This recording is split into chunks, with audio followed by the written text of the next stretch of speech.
Hey guys, this is Michael and Tate with Outcast Outdoors. We're out in the shop today. We're doing a little maintenance before we go bow fishing tonight. Tying on a few of these. I always call them cat whiskers silencers. On my bowstring, I put new strings and cables on my bow a week ago. We're gonna got to put some new knock points on this one and Tate's bow too. Then we're gonna try to shoot some fish tonight. So we're just gonna do a little how-to video. Uh, these normally come in a pack of 4 when you get them. I just order them off Amazon. If you like your I call it a fuzz ball, I guess. But if you like it to be bigger, you can double these up. Used to, but I always just use one. But what I use braided fishing line to tie them on. It seems to hold pretty good. But you get you about a 4-foot piece there. So it don't really need to be that long, but it makes it a little easier to tie the two final knots if it's a little longer at the end. So I always get about a 4-foot piece, and what you'll do is you'll start on your string up here, and you'll just do a regular just overhand knot and pull it down kind of almost tight down there. And then what you'll do is you'll take your whiskers and you'll fold them over. And you can do this step by yourself. It's just a little harder, so I always just have Tate hold it for me when I get it. So what you'll do is you'll get your overhand knot, and you'll have your little buddy put it in there for you. And then you just kind of come down on it, kind of right in the middle of them. And it don't matter if it bunches them up or not, it'll all work out in the end.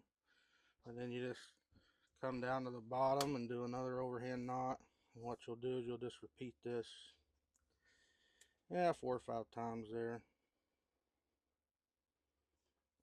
And then you'll finish it off with a square knot at the end.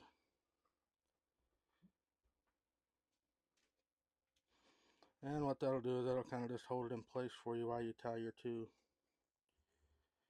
knots on the end there.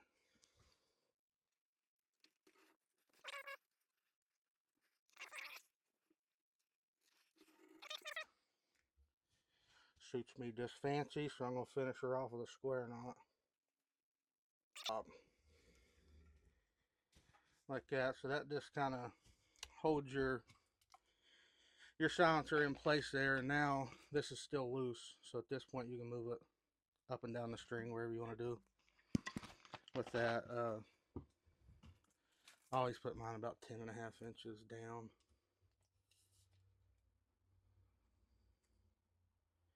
If you can get your little buddy back over here to move it for you while you hold the tape measure. You just put that string kind of right on 10.5, not like that. And you just do the same on both ends, and that kind of gets you in the same neighborhood there. So once you get to this point, you're going to have 2 tag ends, and you'll put them where they're running up and down the bow, north to south, or whatever you want to call it. And I always start on the bottom one, and you just kind of hold your little loose end, pull it back. And then I'll do about 6 to 8 like half knots. So I'll just put a little loop in the string, bring the tag end back up through that loop like that, and then just pull it back tight all the way back. And I'll do that about 6 or 8 times. I can get that out of my way.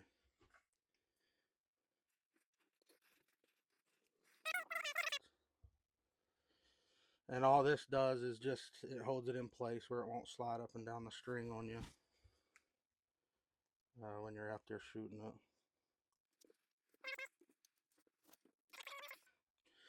Don't put 2 more on her and call her good. Just wing it around here. Sometimes you just gotta send it. So once I get it to that, I'll just leave that alone, and I'll come to the other side and I'll do the same thing on the other side, the upper side.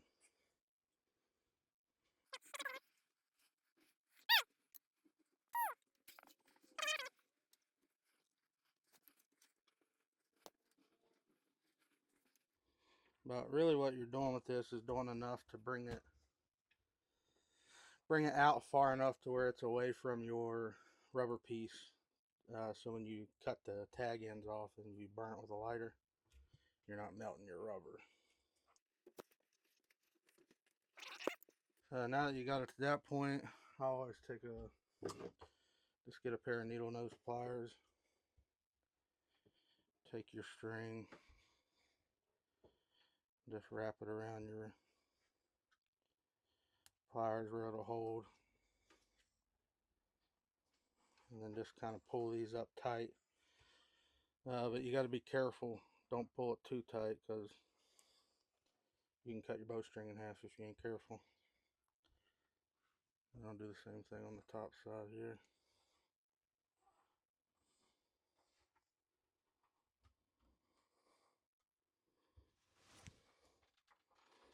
And like I said, you just want to snug them down pretty good. You don't want to pull them too tight. Once you get to there, you can snip them off kind of short, just where you can burn them with a lighter.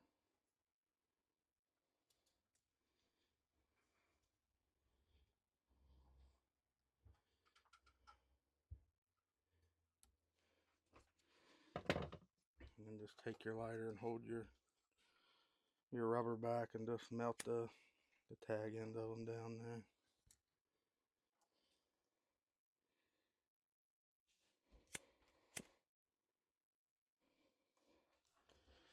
So once you get it to there, you'll take one end of that is loose where you folded it in half, so it's already separated. But your other end that's connected, get you a good pair of scissors and whack that in half. Then to flare them out, once you get it to this point, I mean, it's locked in, it ain't going nowhere. You can kind of twist it up, and to flare them out, you just kind of pull them out and slap them, or let them slap, and they'll kind of frizz out. This part takes a minute to do.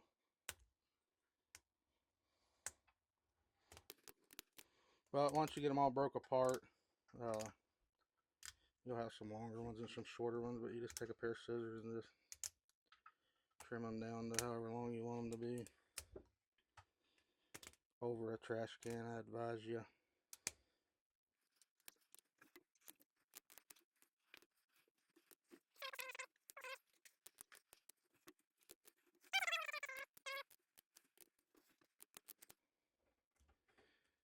And that pretty much be that. You just trim them up and they definitely look a lot better once you get them trimmed out. But so I think Tate's going to show you how to put a nock point on. Kind of explain that to you a little bit, then we'll get these trimmed up. Alrighty, so we're gonna put a nock point on here. So take your arrow, make sure your bow's somewhat level in a vise, and we'll slide it in here. And we want to try to get the back about a quarter of an inch high, roughly. Now, as we tune the bow, we'll change that a little bit, but a good starter point is about a quarter of an inch high. So we'll try to just eyeball it and get it close. And we use the little the brass crimple and nock points. And you want to make sure you put those above your string or above your nock. The pressure is pushing up on the arrow, so we always try to put them above. You just slip them on there, and we don't crimp all the way until after we get done tuning the bow. So you just get it somewhat close there, and just enough to hold it, and that way we can bend it back out and adjust or spin it, and then we just slide our finger sabers up to it and get them set back where you want it. Just like that. Alright, we're going to wax this string today before we go out fishing tonight. It's always a good idea to keep your strings good and waxed. This makes them last a lot longer and stuff. But basically, I've never been shy about putting it on there. Some people like to just put a little bit on there, but I really cram it on there. But you don't want to wax your serving, uh, the thread where you knock. You don't really want to wax that, but all this above you can wax. But you just start working it in there, and you can see it on the string.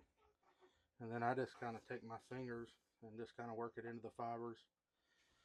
Uh, these bowstrings are twisted, so I just kind of twist my fingers the way that the string is twisted and just work the wax in there all the way up underneath the silencer. And extra left over ain't gonna hurt a thing.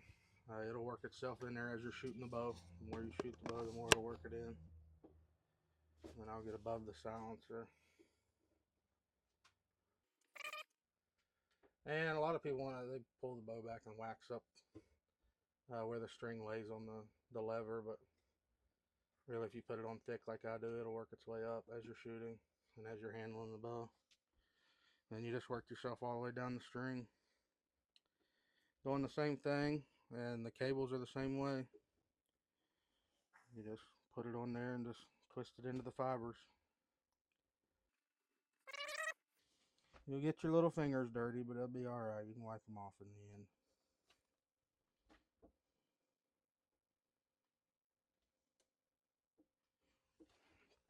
And then your cables will have servings on them too.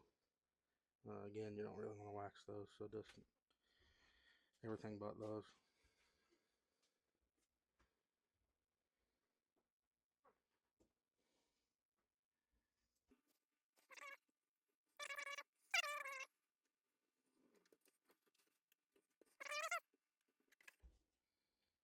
Make your strings last a lot longer.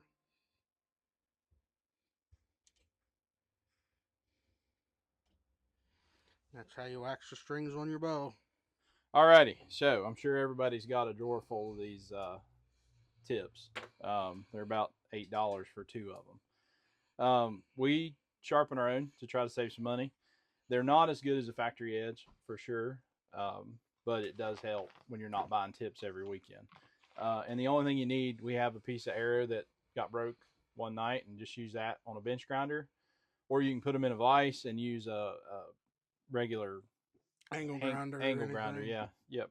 So just anything that to sharpen them up. You can. We've used a file before too, if you want to try to keep that original 8-point side on there. You can fine tune them a little better with a flat file, but it's just more time consuming. Yeah, yeah. We find it easier just to throw them on the bench grinder and sharpen them up to a point, and then go doll them, and then just do it again the following day. You're gonna slap them into a rock the next time you shoot them, anyways. So. Yeah. So might as well do it as quick and painless as possible. So, all right, we'll show you how to do this.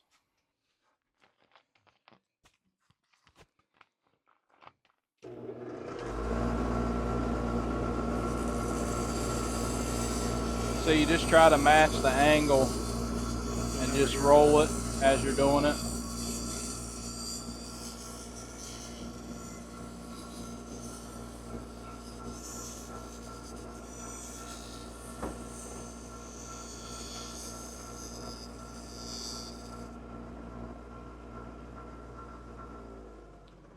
Just like that.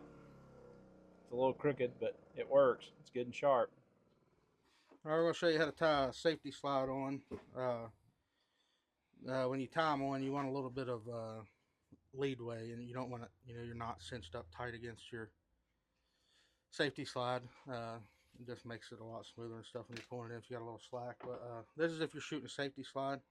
A lot of people shoot off the back of the arrow where you just run your string through the hole and tie it off. But I like to shoot. Tate shoots that way a lot, but I like to shoot a safety slide. So what you'll do is you'll get the end of your string here, and I just always put the arrow underneath my armpit like that. Run one side of your string, doesn't matter what side. Just run it through on one side, and come back through on the other side like that. And then you pull it through, and you want about 12 inches of, somewhere in there, 12 inches or so of slack with your tag in. And you'll take your two fingers and you'll just wrap your main line and your tag in, pinch them between your fingers. Take these two fingers, go around and make yourself a loop. like this. Make sure your loop's big enough to go over top of both, to slide over and go over the end of your error. So once you get your loop like that, you want to make sure and twist one time. Twist your loop one time, because if you don't, it won't cinch down. It won't take a knot. It won't make a knot at the end. Then you run it out and you go over one end of your error, run it all the way down, take it over your safety slide there, your loop, bring it all the way down, bring it out and come over the tip of your error and come back, and then leave yourself a couple inches like that, and you should be able to pull, and it'll cinch and create the knot right there. Just pull that tight, and then that's how you get tied on with slack in your safety knot there. So if you're tying to the back, it's real simple. I just pinch it and pull it up and just make me a loop, you know, a couple, 3-4 inches long.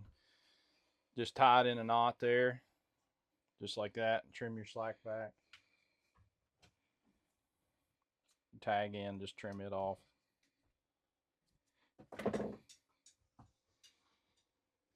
And then you just slip it through your arrow, through the hole in the back where the slide would be. Then I just loop mine over about 3 times and then pull it back. And that's all there is to it.